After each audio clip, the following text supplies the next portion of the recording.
Assalomu alaykum hurmatli kuzatuvchilar. 2 kundan beri video qo'yolmadik o'zi sabablariga ko'ra va yana video olishni boshladik.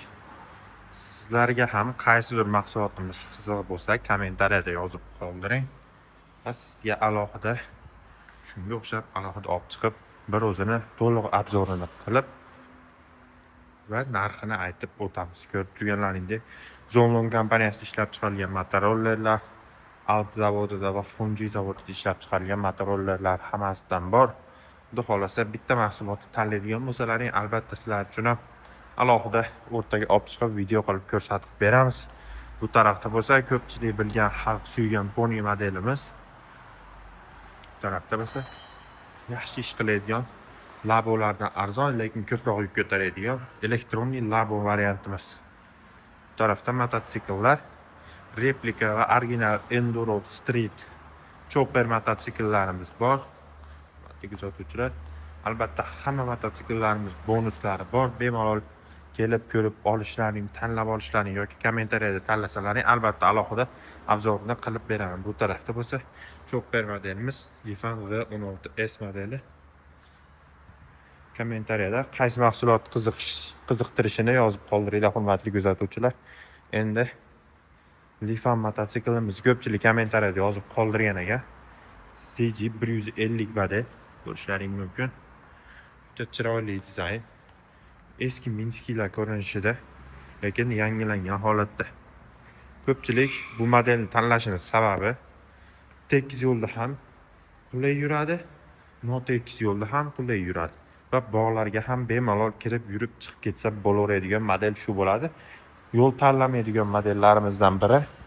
Ko'rib turganlaringdek, amortizatorlari juda ham yumshoq. Lifan kompaniyasining o'zi dunyodagi eng yumshoq mototsikllar ishlab chiqaradigan zavod turkumlariga kiradi. Diskalarni ko'rib turganlaringdek, diskalari juda chiroyli, yulduzsimon diskalar o'rnatib qo'yilgan. Bemalol bog'larga kirsalaring ham bu diskalar sinib ketmaydi. Juda baquvvat diskalar bo'ladi. 18 razmerdagi azna shiroki balonlar o'rnatilgan va orqasida ham xuddi sal shirokiroq balon, bitta oldi bilan bir xil diska. Endi oldi dizaynlarini o'tadigan bo'lsak, eskicha ko'rinish yoki hozir ko'pchilik biladi, braziliyaliklar bu mototsikllarni juda sevib haydashadi. Ishlaring mumkin. Bu mototsiklimiz 150 kubalik bo'lgani bilan o'zini oldini ko'tarish xususiyatiga ega. Nimaga deydigan bo'lsalaring, korpuslari juda yengil va motorining quvvati baland bo'ladi. Shuning uchun bemalol o'zini o'zi oldi ko'taradi. Oldida yana qo'shimcha dugaga narsil bosalaring bo'ladi, so'mga qo'yib bosalaring ham bo'ladi yoki oyog'ida himoyalovchi bir narsa qo'yib bosalaring ham bo'ladi. 150 kubalik original Lifan kompaniyasi tomonidan ishlab chiqarilgan motor va yaponskiy karburatorlar qo'yilgan. Benzin bakiga keladigan bo'lsak, 14 litrlik bo'ladi va 100 kilometrga atiga 2 litr rasxod qiladi. Eng maksimalni 2 litr yoki 1,5 litrgacha rasxod qiladi. Ko'rib turganlaringdek, sidinasi juda uzun.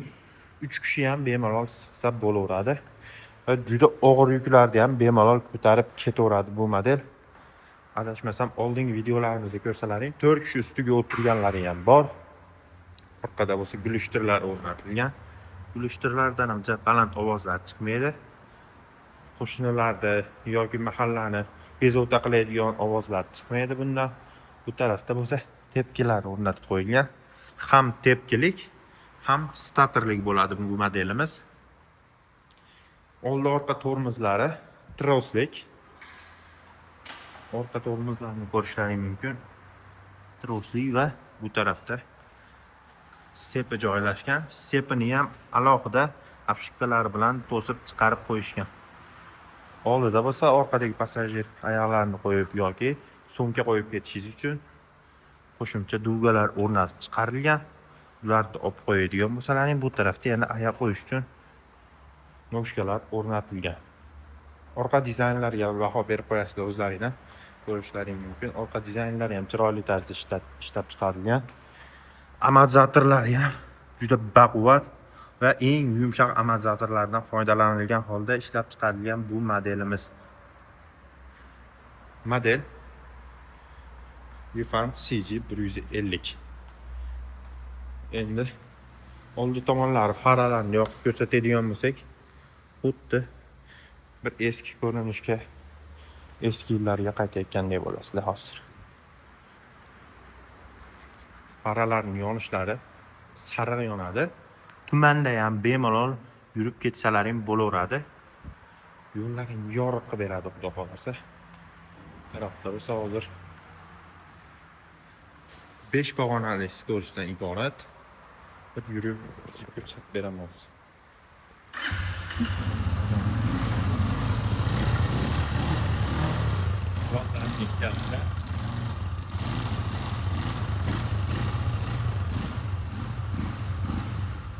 Juda chiroyli tarzda chiqadi ovozlari ham va juda shovqin chiqarib yubormaydi. Narxiga keladigan bo'lsak, eski narxi ko'pchilik biladi. 17.550.000 so'm edi. Hozir juda katta aksiya boshlandi. 16.500.000 so'mga unnatiga yana o'tib beriladigan joylar bor. Baraka ko'raveramiz.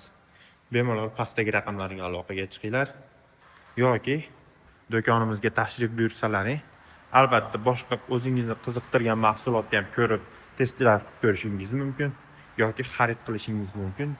Endi manzilimizga keladigan bo'lsak, Farg'ona shahar Kichik halqa yo'li bu taraf Hammabop choyxonasining oldi Polvon shashlik tarafdan kelish, bu tarafimiz bo'lsa Tantana chorrahasiga chiqib ketish bo'ladi. Hammabop choyxonasining oldida joylashgan do'konimiz.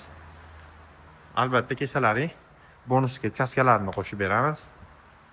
Hurmatli kuzatuvchilar, agar pulni yig'ib chiqib ketaman deydigan bo'lsalaring, orqaga sumkalari bor va sizga kerakli bo'lgan narsasini albatta Xitoydan ham zakaz qildirib bera olamiz. Hurmatli kuzatuvchilar, o'zlaringni qiziqtirgan modelni kommentariyada yana yozib qoldiringlar. Albatta sizlar uchun alohida olib chiqib video obzor qilib ko'rsatib beraman.